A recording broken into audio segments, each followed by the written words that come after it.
je vais faire bref parce qu'il y a beaucoup de questions qui ont été posées à Bruno et Boris. Oui, simplement pour dire que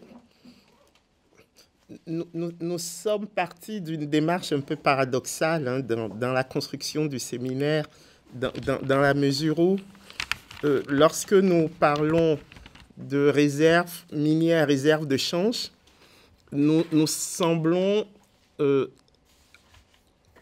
participer d'une conception de la monnaie qui serait la conception métalliste de la monnaie à la Ricardo ou à la Rueff, c'est-à-dire que ce qui fonde la valeur, c'est la présence de métal précieux. Et c'est pour ça que c'est très intéressant, alors même que pour nous, la monnaie est une institution. Et en ce sens, est un compromis, ou devrait être un compromis stabilisé.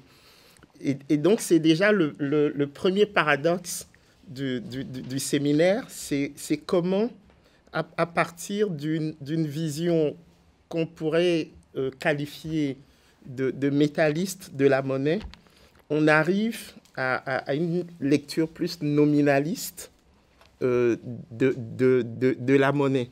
Et je pense que ça peut expliquer aussi un certain nombre de...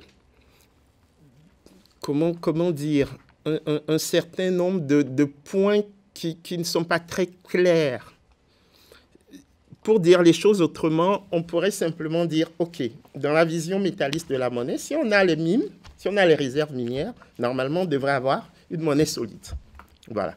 Et donc, on ne devrait pas passer par un intermédiaire, quel qu'il soit, pour avoir une monnaie digne de ce nom du point de vue orthodoxe. Okay.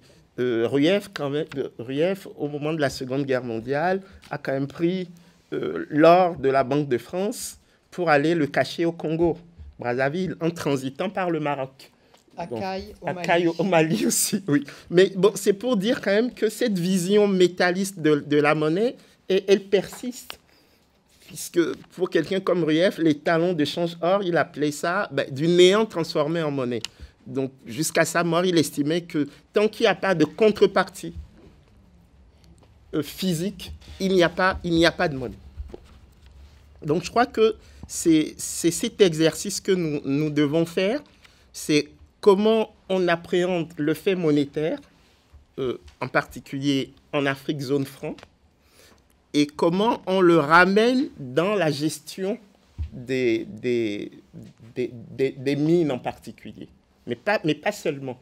De ce point de vue, je crois qu'il y a clairement un côté illustratif de ce qui se passe dans les mines par rapport à notre lecture globale des relations que l'Afrique entretient avec le reste du monde. Ça me permet de faire le lien d'emblée avec la question de Thierry sur le fait finalement que nous semblons minorer la Chine et que nous gardons un regard très occidentalo-centré finalement. Non, en fait, il ne s'agit pas de cela. C'est parce que nous constatons... Non, ce que j'ai cru comprendre, c'est quand tu parlais, par exemple, à Michel en disant, voilà, elle cite des sociétés canadiennes, mais elle pourrait citer les sociétés chinoises. Et, voilà.